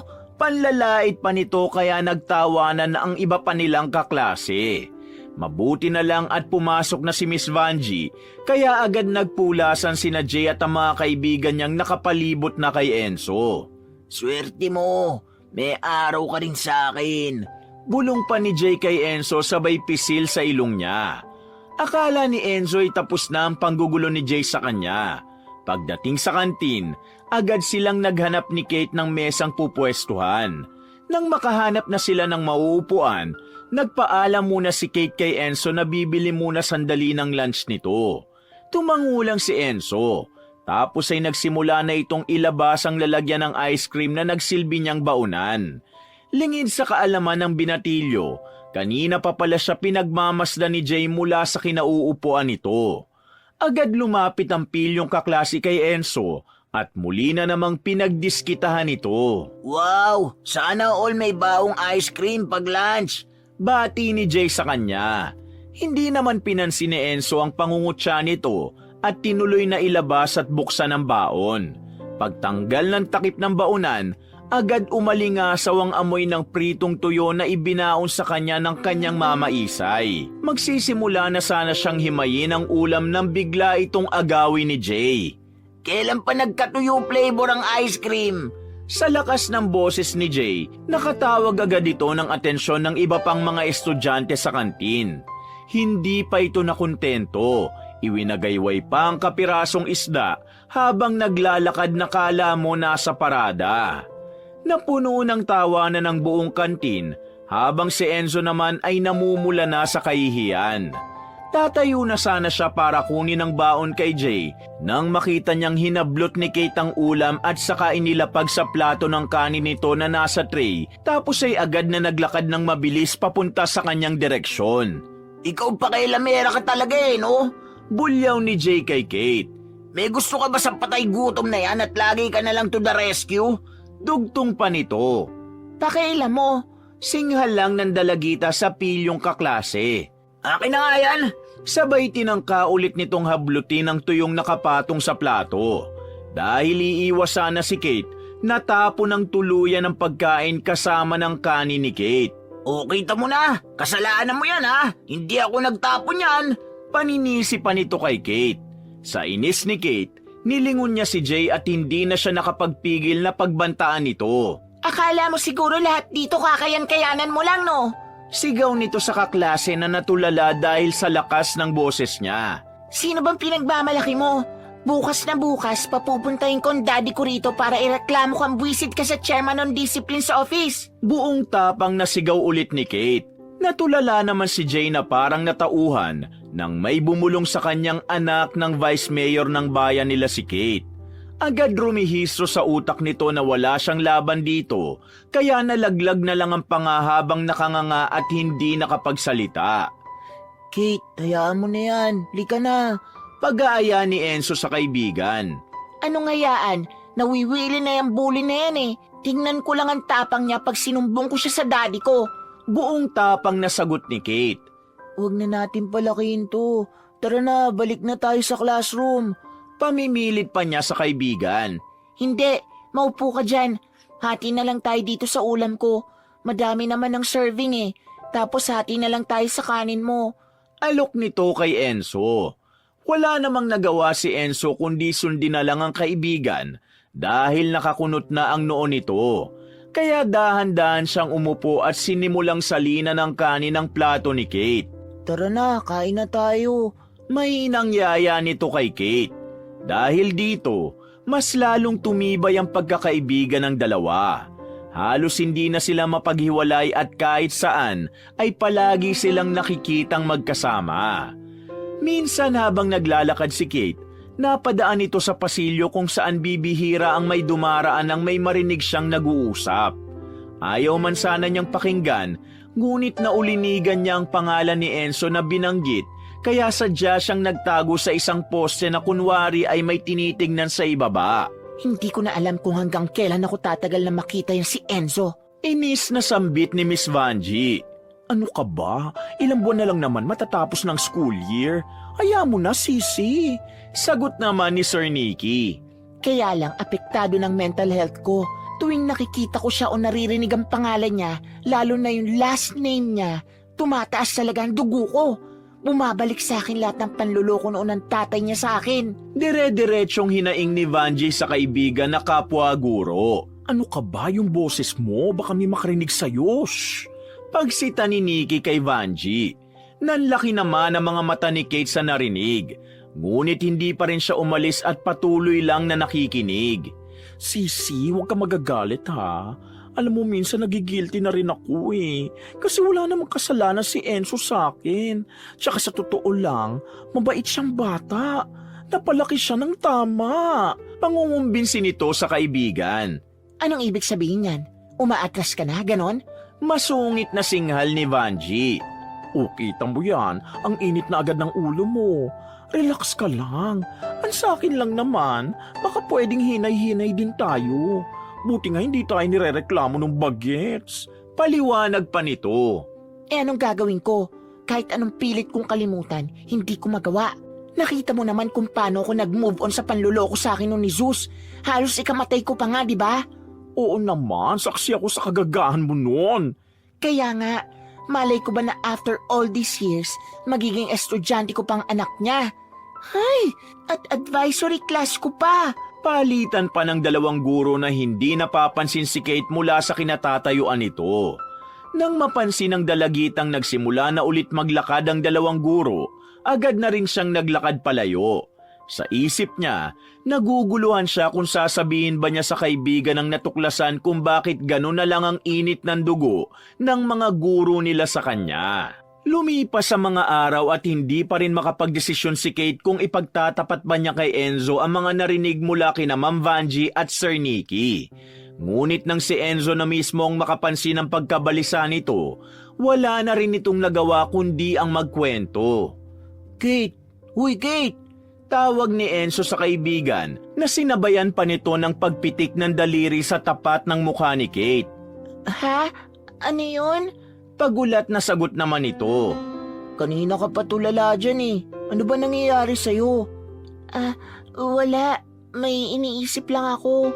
Anong wala? Ilang araw na rin kitang napapansin na parang wala ka sa sarili. May problema ka ba? Pangungulit ni Enzo kay Kate. Enzo, may sasabihin sana ako sa'yo. Bungad nito. Teka, ako ba ang problema mo? Sabi ko na eh, baka masyado ka nang nahahassle kakasama mo sa akin. Nag-aalalang sagot naman ni Enzo. Uy, hindi. Ano ka ba? May nalaman kasi ako. Pero secret lang natin to Promise? Pabulong na sabi ni Kate kay Enzo. Oo naman. Promise. Pinky swear? Paniniguro pa ni Kate. Matapos ikawit ang kapwa nila hinliliit, hindi na nagpatumpik-tumpik pa si Kate. Last week kasi, nadaanan ko sina Ma'am Vanjie at Sir Nicky sa corridor sa kabilang building. Panimula ni Kate. Wala masyadong dumadaan dun. Hindi ko naman talaga ugali makinig sa usapan ng iba. Masama yun. Oo nga, sabi din ni mama ko masama daw yun. Pero ano bang narinig mo? Kita mo na, chismoso ka rin eh. Pabirong sabi ni Kate kaya nagtawanan pa sila. Alam ko na kung bakit mainit ang dugo nilang dalawa sa'yo. Lalo na ni Ma'am Vanjie. Ex-girlfriend pala ng papa mo si Ma'am Enzo. Pabulong ngunit may diin na paliwanag ni Kate. Ano? Gulat na tanong ni Enzo. Paano nangyari yun? Dugtong pa nito. Kaya pala ganun kainit ang dugo sa'yo ni Ma'am Vanjie. Dinig na dinig ko yung usapan nila ni Sir Nicky. Ex niya nga ang papa mo. At hindi lang basta ex, niloko daw siya ng papa mo noon. Kwento pa ni Kate. Totoo ba yan? Paano naman sila magkakakilala ni Papa? Usisa pa ni Enzo. Hindi ko rin alam. Bastang nadinig ko, halos ikamatay pa daw noon ni Ma'am Vanjie yung pagiging broken-hearted niya dahil sa papa mo. BFF sila ni Sir Nicky kaya pala pati si Sir Nicky biglang ganon din sa'yo. Dagdag pa ng dalagita. Pero teka, sasabihin mo ba to sa papa mo? Ha? Hindi ko rin alam eh. Kailangan pa ba? Naguguluhang tanong din ni Enzo. Sa bagay, kung sasabihin mo ba sa parents mo magbabago bang treatment nila ma'am sa'yo? Pero ang bigger question is, mama mo kaya ang tinutukoy ni Ma'am Vanjie na dahilan ng panluloko ng papa mo noon sa kanya? Hindi ko rin masasagot yan, Kate. Wala rin kasi ako masyadong alam sa love story ni na mama at papa eh. Basta ang alam ko lang, mahal na mahal nila ang isa't isa. Ni wala nga rin akong alam tungkol sa side ng family ni mama. Kay papa lang. Pero bihira ko rin makita ang mga kamag-anak namin sa side ni papa. Pagtatapos ni Enzo, at dito rin niya napagdesisyonan na wag nang sabihin sa mga magulang, lalo na sa kanyang mama Isay ang natuklasan ni Kate. Katwiran niya, ilang buwan na lang naman ang kailangan niyang tiisin sa ilalim ng dalawa niyang guro. Mabilis ngang lumipas ang ilang buwan hanggang dumating na ang nakatakdang 4th quarterly exam nila Enzo. Sa loob ng ilang buwan, ganun pa rin ang naranasan ng pobreng bata sa kanyang dalawang magkaibigang guro, ngunit nanatiling tikom ang kanyang bibig. Paminsan-minsan na lang din siya makaranas ng pangaasar mula kay Jay at sa mga kaibigan nito. Subalit ang hindi alam ni Enzo ay ang pinaghahandaan lang pala siya ng kaklasing bully. Sa mismong unang araw ng exam, sa subject ni Ma'am Vanjie, bago pa man ito magsimula, nakahanap ng tiyempo si Jay na balikan at gantihan si Enzo sa ginawang pagbabanta noon ni Kate dito. Nagkunwari itong lalabas para mag-CR, ngunit sinadya nitong dumaan sa tabi ni Enzo na noong mga panahong yon ay abala sa pagre-review habang hindi pa dumarating ang kanilang guro. Ang hindi alam ng binatilyo, may pasimpleng inihulog na kapirasong papel si Jay sa bulsa niya habang bahagya siyang nakasandal sa kanyang upuan na nakatayo. Uy, Enzo, baka naman lampas pa sa perfect ang maging score mo niyan. I'm sure nag-review ka na sa bahay. Tapos hanggang dito nagre-review ka pa rin. Bati ni Kate sa kaibigan na halos hindi siya pansinin. Hindi naman, ayoko lang may makalimutan. Alam mo naman, gusto kong ma-maintain ang scholarship ko hanggang next school year eh. Kaya nagsisikap talaga ako. Mahinang paliwanag ni Enzo na hindi nagawang tingnan ng kaibigan sa sobrang tutok sa kanyang pag-aaral. For sure, scholar ka pa rin next year. Eh halos perfect mo lahat ng quarterly exams eh. Lalo sa math, no? Ay, kaya nga lang pala, mainit sa'y si Ma'am Vanjie. We know why. Pangising pangasar pa ni Kate. Shh, ano ka ba? Baka may makarinig sa'yo. Sita ni Enzo kay Kate. Kaya nga pinagbubuti ko para walang makitang butas sa akin si Ma'am. Oh, ayun na pala si Ma'am Vanjie. Doon ka na sa upuan mo. Sige, good luck sa atin. Pakopya mamaya ha. Bungis-ngis pa ni Kate. Halos magkasunod naman pumasok sa pintuan si Ma'am Vanjie at Jay.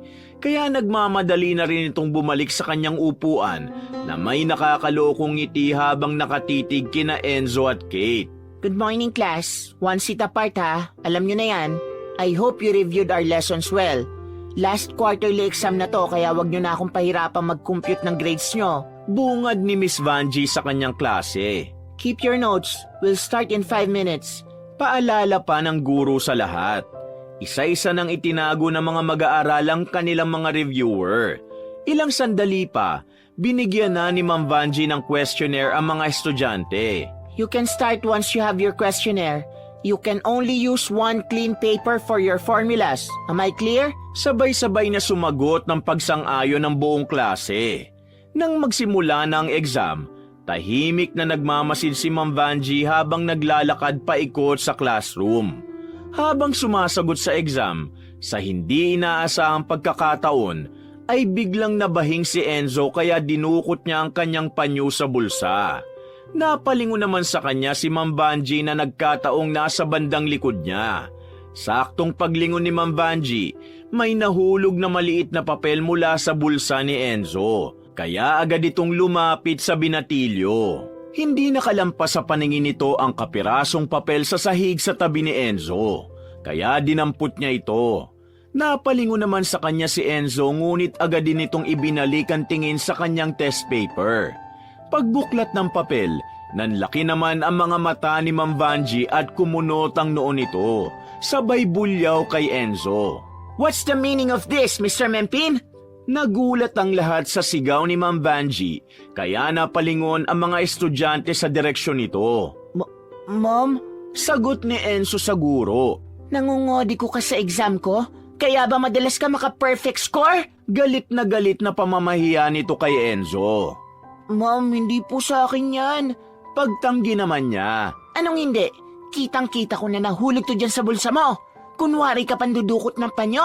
Dire-diretsyong sabi nito sa kanya. Ma'am, wala po talaga akong alam dyan. Hindi ko po yan magagawa. Nag-review po ako.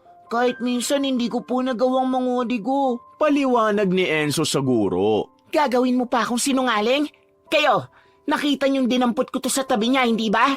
Pagtawag ni Ma'am Vanjie ng pansin sa mga kaklase ni Enzo na nasa parehong row niya ng upuan.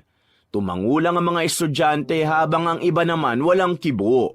Magsasalita pa sana si Enzo, ngunit agad na hinablot ni Ma'am Vanjie ang test paper niya at pinatayo siya. Get out of my class! I will report this to the prefect! Galit na sabi nito sa kanya. Ma'am, sandali po. Maniwala po kayo sa akin. Hindi ko po alam yan. Hindi po sa akin yan.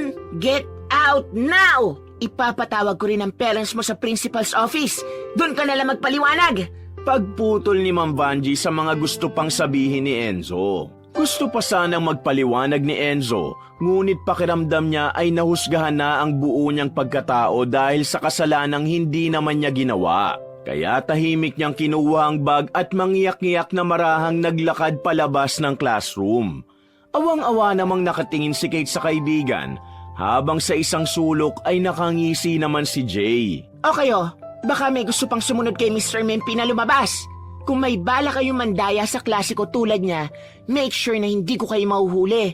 Continue answering. You only have 10 minutes left. Mainit ang ulong paalala pa ni Ma'am Vanjie sa kanyang klase. Subalit sa loob-loob nito, nabigla rin ito nang sabihan si Enzo na ipapatawag ang kanyang mga magulang. Alam ng guro sa sariling siya mismo ay hindi pa rin handa na makaharap ang mga magulang ng kanyang estudyante. Nang matapos ang araw, agad ikinwento ni Ma'am Vanjie sa kaibigan ang nangyari. Ewan ko rin ba, bakit ko nasabi yon? Nabigla rin ako. Naiinis na sabi niya kay Sir Nicky. Paano yan ngayon? Ready na ba yung pusong bato mo na harapin si Zeus? Pambubus ka naman ito sa kanya. Hindi nga kaya nagpapanik din ako. Pero syempre, hindi ko naman pwedeng palampasin to. Saka kahit hindi ko ipatawag ang parents niya, siguradong ipapatawag din sila ng prefect at pahaharapin din ako. Problemadong sagot niya sa kaibigan. Kaya i-ready mo na rin ang sarili mo.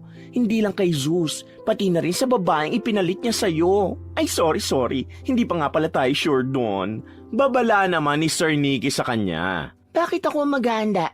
Wala akong kasalanan sa kanila, no? Dahil silang may atraso sa akin. Buong diin niyang sambit para tapusin ang kanilang usapan.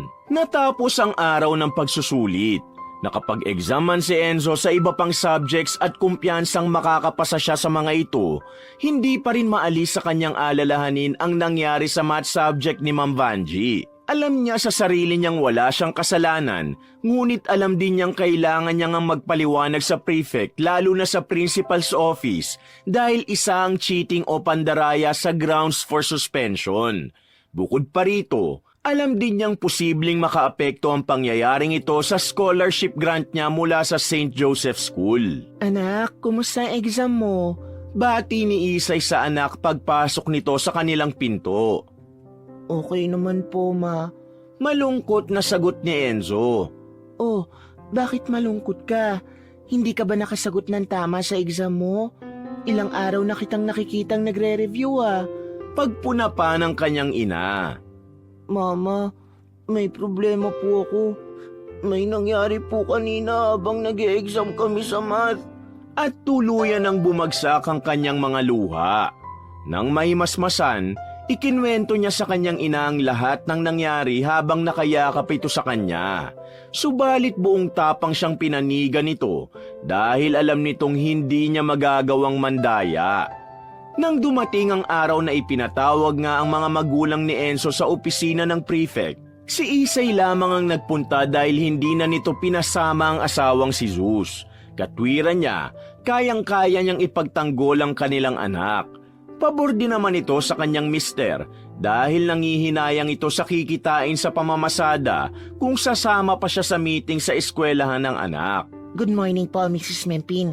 Maupo muna kayo at pakihintay na lang si Ma'am Vanjie. Salubong ng isang staff sa ina ni Enzo. Ilang sandali pa, pumasok na rin si Enzo sa opisina dahil katatapos lang ng isang subject nito. Kaya naupo na rin siya sa tabi ng kanyang ina. Hindi ito nagsalita. Sa halip, hinawakan lang ng mahigpit ang kamay ng anak nito habang naghihintay sa guro. Matapos ang ilang minuto, si Miss Vanjie Tobias naman ang pumasok.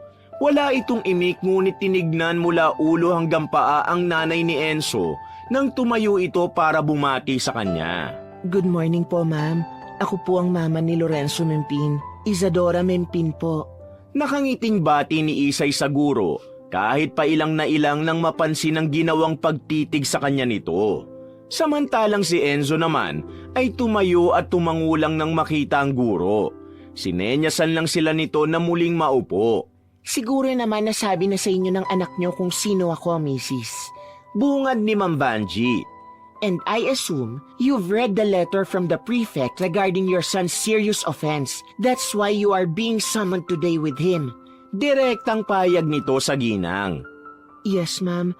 I'm well aware of what happened. Diretsyong sagot ni Isay sa salitang Ingles na medyo ikinataas ng kilay ni Ma'am Vanjie. Good. Putol naman ang guro kay Isay. Tulad ng nabanggit ko kanina, serious offense ang nagawa ng anak nyo. Cheating. Pagbibigay diin pa nito. Grounds for suspension. Ma'am, baka pwedeng pakinggan po muna natin ang paliwanag ng anak ko. Hindi po ako naniniwalang magagawa niya yun.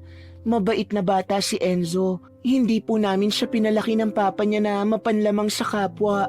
Pakiusap ni Isay. Talaga ba? O baka naman may pinagmanahan ng anak nyo kaya nagawa niyang mag-cheat? Madiin ang mga salita ni Ma'am Vanjie. Bagamat walang alam si Isay na may iba pang tinutumbok ang guro, si Enzo naman napapailing lang sa kinauupuan dahil alam niyang may ibang kahulugan ng guro sa bawat salitang binabanggit nito ng madiin. Diyan po kayo nagkakamali, ma'am. Napalaki naming mag-asawang anak namin ng maayos dahil may takot kami sa Diyos. Kaya walang sino man sa amin ang maaaring maging ehemplo para makagawa ang anak namin ng hindi tama. Anak, sabihin mo kay ma'am kung ano nangyari. Malumanay na sambit ni Isay sabay kalabit kay Enzo. Ma'am Vanjie, maniwala po kayo sa akin. Hindi po sa akin yung papel na napulot nyo. Nag-aral po ako at nag-review ng mabuti. Paliwanag ni Enzo. Huwag mo akong palabasin na sinungaling sa harap ng mama mo, Mempin. Alam ko ang nakita ko. Kunwari ka pang bumahin para kunwari dudukot ka ng panyo. Pero ang totoo, yung kodigo mo ang dudukutin mo. Nagkataon lang na nahulog at nakita ko. Kaya wag mo nang itanggi. Galit na sabi ng guro. Ma'am, wag niyo pong akusahan ng ganyan ng anak ko. Pakiusap naman ni Isay kay Ma'am Vanjie. Hindi ko siya inaakusahan, Mrs. Nakita ng buong klase nung dinampot ko ang papel sa tabi niya. Sa kapirasong papel na yon, nakasulat ang mga formula ng mga posibleng lumabas sa exam. Maliwanag na pandaraya ang ginawa niya. Pakipirmahan na lang tong notice for his 1-week suspension. Sabay lapag ng papel sa harap ng mag-ina. Pero ma'am, hindi ko po pipirmahan ito. Wala pong kasalanan ng anak ko. Dagdag pang pakiusap ni Isay. Ngunit parang walang naririnig si Ma'am Vanjie. Sa huli, binulungan na lang ni Enzo ang ina na pirmahan ng notice dahil ramdam niyang pareho lang silang nagmumukhang timawa sa harap ng guro. Hindi lang niya maamin sa kanyang ina ang katotohanang kahit anong gawin nilang pakiusap, hindi sila pagbibigyan nito dahil sa lihim na galit sa kanyang ama.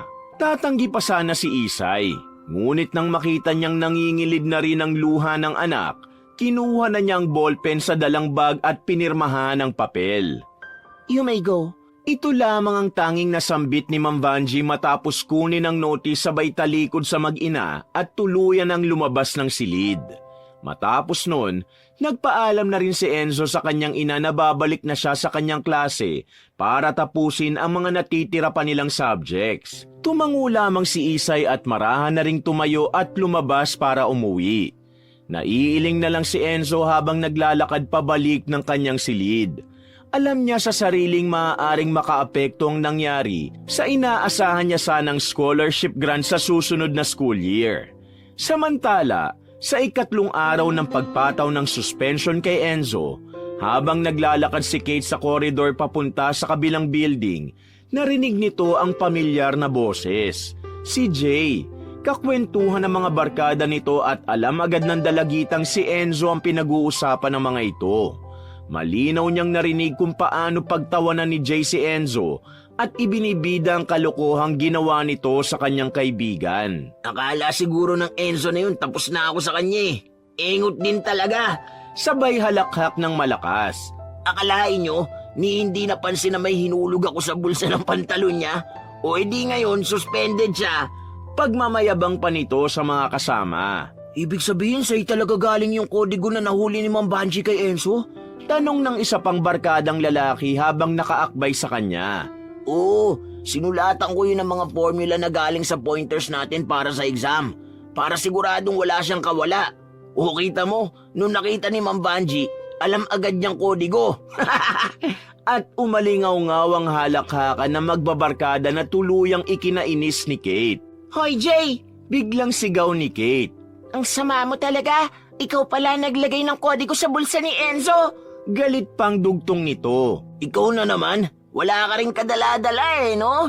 Sagot naman ang pilyong binatilyo kay Kate. Isusumbong kita sa prefect. Pagbabanta naman ng dalagita. Kahit kanino ka pa magsumbong, wala ka na magagawa. Suspended na nga yung kaibigan mo, di ba? Hayaan mo, next time ikaw naman ang isusunod ko. Para dalawa kayong sabay magbakasyon. Sambit pa ni Jay habang dinuduro-duro si Kate. Ang sama mo, isusumbong din kita sa principal. Hindi ko palalampasin tong ginawa mo kay Enzo. Wala ka talagang magawang matino.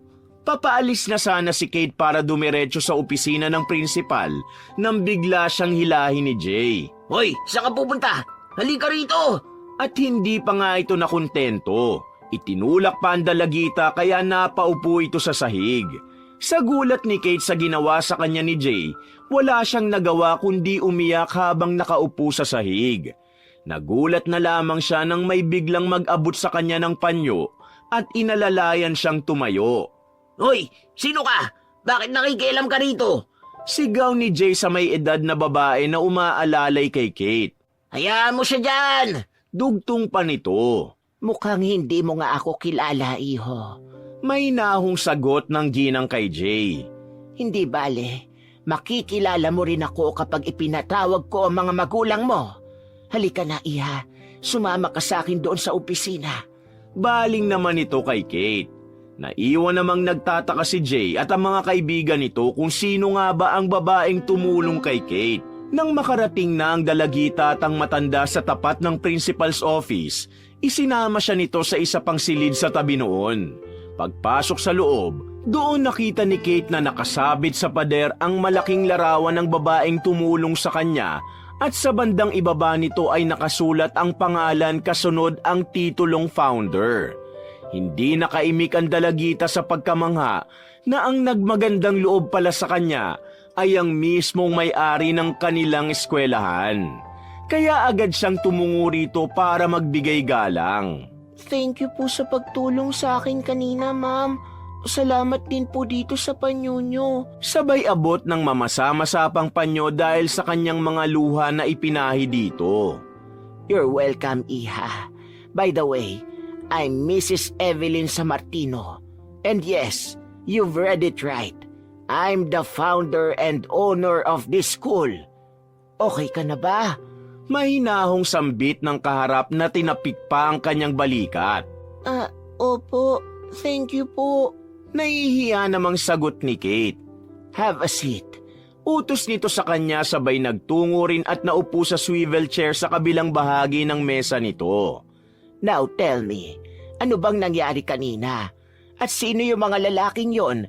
Lalo na yung bastos na batang yon. Pag-uusisa ni Mrs. Samartino. Hindi naman na nagpatumpik-tumpik pa si Kate at detalyadong ikinwento sa kaharap ang lahat ng nangyari. Maging ang kwento tungkol kay Enzo ay ibinahagi niya rin dito. Nang malaman ang buong kwento, agad nakipag-meeting si Mrs. Samartino sa school principal matapos nitong pabalikin si Kate sa kanyang klase. Agad din itong hiningi ang record ni Enzo para reviewin ito.